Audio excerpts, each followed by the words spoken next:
Okay mga kaidol, ito ang mga mainit na reaksyon ngayon. Itong mayabang na vlogger ay talagang matinding galit niya dito sa Iglesia ni Cristo. Panoorin natin ito. Grabe talaga ito. Pati si Pangulong Duterte ay hindi pinapalampas at si Vice President VP Inday Sara Duterte. Mga kaidol, panoorin natin ito. Sa hindi pa nag-subscribe sa aking YouTube channel, Romy Boy, pag-subscribe ito. Huwag na natin patagalin ito, mga ka-idol. Pilipino, kayo mga nanonood ngayon, lalo ng mga DDS, tignan nyo. Sige, mag-react kayo. Yung mga nakaano ngayon, babasahin ko dito yung mga reaction ninyo. Baka sabihin nila, ako lang ang nagre-react dito ng ganito. Grabe. Ha? Oh, sabi dito ni Romel Bella, alam naman ng taong bayan kung ano ang totoo eh. Yes. Gerardo Cory Jr. ay oy, putang ina mo ka. Mura na Ano, tawag dito. Sige, yun na yun. Pio Manuog. Ano to? Pare-pareho lang yan. Kasi Tama. Di ba? Copyright. Mga kababayan, sabi ng Iglesia ni Cristo, wala daw halong pamumulitik. Kaya putang ina, politiko yung... Ayun mga ka-idol, nag-upisa na Nagmura na itong vlogger na mayabang ba? No? Grabe, parang grabe talaga. Ay talaga, pati ako natatakot ako dito sa kanyang mga sinasabi. Grabe ang tapang. Tapang talaga mga idol. Nagsalita dun eh. Ha? Isang maagang putang ina sa mga Ayun grabe talaga mga ka-idol. Parang wala talaga ito sa katinuan nitong vlogger to, no? Akala mo may sariling mundo ito mga ka-idol. Mga kalaban natin. Ha? At maging dito kay kay sino tong ng Iglesia ni Cristo? Si Eduardo, isang magandang putang ina mo ka. Grabe Grabing bunganga talaga nitong parang bunganga talaga ito ng manok ng puwit ng manok ba? No? Yung puwit ng manok no? Ha, Eduardo, Manalo, mukhang pera ka talaga, demonyo ka. Ilang bilyon ang binigay? Hala, ilang bilyon daw ang binigay. Grabe talaga, baka nainggit ito nga hindi siya binigyan ng milyon, no? Ay, sorry. Grabe talaga. Binilang niyang milyon pala. Sa'yo, tarantado ka. Ha? Okay na sana eh. Ang taas na ng respeto ko sa'yo eh. Ang ganda na ng ko sa Iglesia ni Cristo. Puro putang ina mo ka, Eduardo Manalo. Grabe, ano kaya ang kasalanan ni Eduardo Manalo sa kanya? Bakit ganun na lang siya na nagmura, no? Grabe talaga ang bungangan nito. Bakit kaya tinakpan yung bibig nito mga ka-idol? Mabaho bang bungangan nito? Kiki ka ng ina mo. Ha? Kung ako talaga nito, dapat talaga ito iparehab ito. Kasi wala ito sa katinuan nitong mama na ito. Grabe, ito pala nga nag-viral ang video. Itong video nga nag-viral nga minora niya ang Iglesia ni Cristo. Si Eduardo Manalo. Gigil na gigil siya dito sa Iglesia ni Cristo. Itong mamang vlogger. Anong pinag-usapan ninyo ni Marcoleta? Anong pinag-usapan ninyo ni Sara? Porket ba kaibigan, kakampi? Nako, baka makita ito sa personal ni VP Inday Sara Duterte, baka masapak ito, iiyak ito. Kahit may karanasan ito sa martial art ba? Ng mga Duterte, si Marcoleta. Ayan, tinulungan nyo. Bakit inggit na inggit siya sa Duterte? Binanggit niya Duterte. Inggit ba ito siya sa mga Duterte? O may nagutos nito? Si Marcoleta, ang sabi niyo walang pamumulitik ang halo, pero pinagsalita niyo sa tablado yung budlat na mukhang buteteng na pisat. Grabe, mamintas, no? Grabe. Akala niya, ang mukha niya, pogi. Pareho naman tayo hindi pogi eh.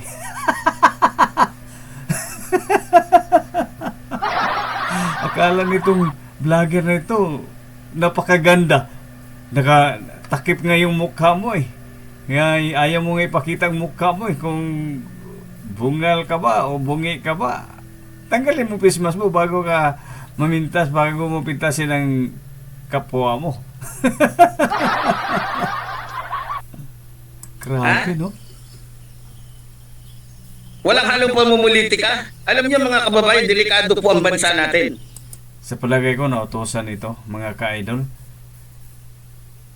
Delikado daw ang bansa natin Pilipinas. Matagal nang delikado mula nakaupo ang presidente mong bangag. Ha? Dahil sa nakikita ko, kapag ang mga membro ng Iglesia ni Cristo mayroong kapangyarihan sa ating bansa, sasakupin tayo ng Iglesia ni Cristo. Grabe, siguro bangag ito, mga ka-idol. Bangag siguro ito. Grabe itong vlogger nito, bangag ito. Kawawa ang bansa natin pag nasakop tayo ng Iglesia ni Cristo o Iglesia ni Manalo. Nga, hindi mo pa ba alam? Nga matagal ng kawawa ang bansa natin? Ha? Hindi pala Iglesia ni Cristo yan. Ngayon ko lang napatunayan lalo na mali yung sinabi sa akin ng kaibigan ko, ministro. Sabi niya, Iglesia daw ni Cristo. Pero hindi Sabi-sabi lang pala, hindi mo pala alam nga Iglesia ni Cristo yun. na. Mas naniniwala na ako ngayon na Iglesia sila ni Manalo. Ha? Iglesia sila ng demonyo. Ha? Sabi niyo, peace rally. Peace rally ba yun?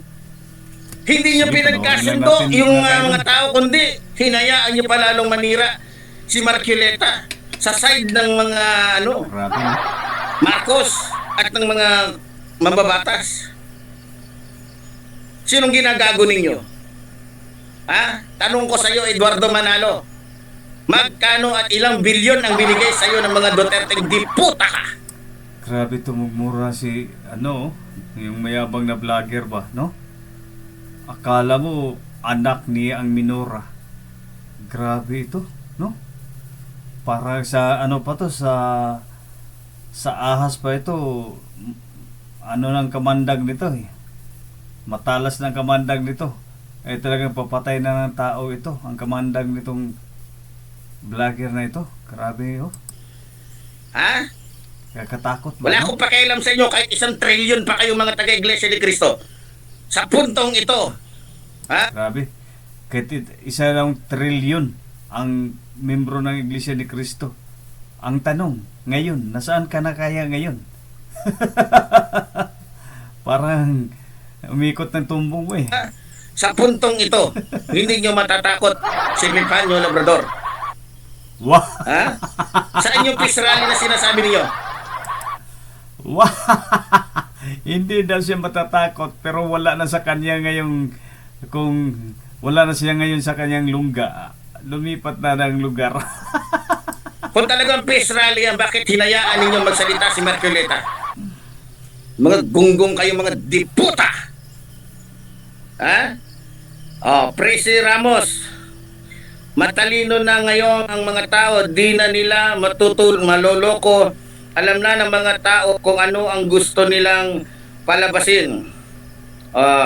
Doon po mabag. God bless you, Epifanio. Ingat lagi, mabuhay ka. Rexy Pimentel, good AM sir, AM halata ang INC, pera-pera lang sila. Tingnan nyo, kayo mga taga-INC, pera-pera lang ang tingin sa inyo ng taong bayan, pero okay lang. Ha? Kahit pa 2 milyon kayo, putang ina ninyo, mayroon pang 30 milyon na tao na sumusuporta sa aming mahal na Pangulo. Ay kung talagang matapang ka, lumutang ka, lumabas ka sa lungga mo at tanggalin mo yung maskara mong takip sa bunganga mong mabaho ng bunganga mo. Tanggalin mo at magpakita ka. Hindi ka magtatago, hindi ka makyat ng bundok. Ngayon, nasaan ka na ngayon? Di ba? Wala ka na sa mo? Wala ka na sa pamamahay mo. Nasa bundok ka na ngayon. Dahil hindi nga kayo umabot ng 2 milyon eh. Iglesia ni Cristo. Ha? Sabi ko nga, kahit pa 100 beses kayo mag-peace rally, mga demonyo kayo, mga sinungaling kayo, peace rally, mga kiki ng ina ninyo. Grabe talaga. Ha? Yan ba yung peace rally ninyo? Pinagsalita ninyo si Marcoleta. Pul- Ayun pala, nagagalit siya nga nagsalita si Marcolita sa peace rally ng Iglesia ni Cristo. Bakit? Ikaw, hindi ka ba pinapagsalita doon?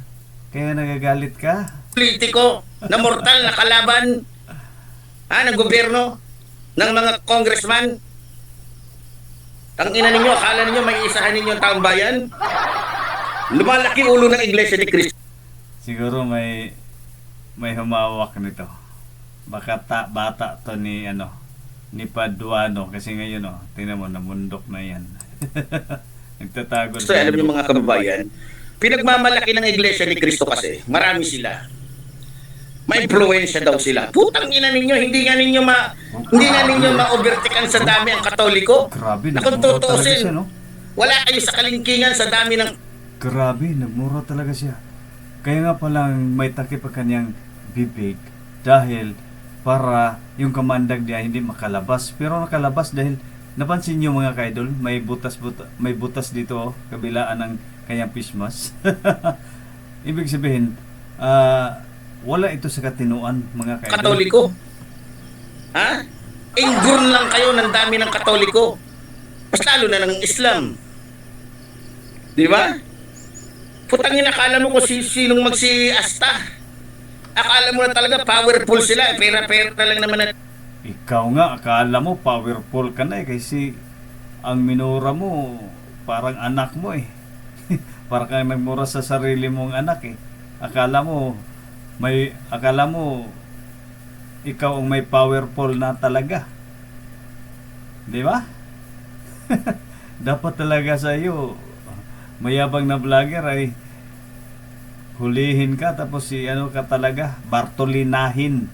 I-Bartolina ka para madala ng bunganga mo. Nga bunga mo nga may kamandag. Labanan nyo dyan. Ginagamit nyo lang naman yung reliyon ninyo pagdating ng politiko. Kahit aminin nyo sa hindi. Hala, nainggit nga to siya sa million. Dahil wala siyang million ba? Hindi alam naman sabihin ng mga leader nyo, binibigyan kami ng pera. Natural, hindi nila sasabihin yan. Pero marami ng mga ministro, marami ng magpapatunay yan na pera-pera lang dyan sa Iglesia ni Cristo. Sa tingin mo, ikaw hindi ka kaya mukhang pira? Nabalitaan nga namin nga napanood ko sa sa mga vlogger na iba nga ang mga pira ng estudyante mo noon ay tinakbo mo. Buti na lang ang pera ng iglesia ay galing sa kaniyang mga membro, di ba? Sa iyo. Nangulimbat ka ng pera ng estudyante tapos yun nga yung pa sa mga viewers mo nanghingi ka ng pera.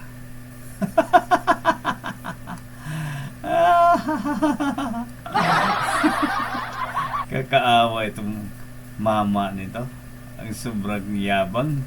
So mga ka-idol, hindi pa nakasubscribe sa aking channel, pag-subscribe. Rom Eboy, maraming salamat. Mabuhay tayong lahat mga ka-idol.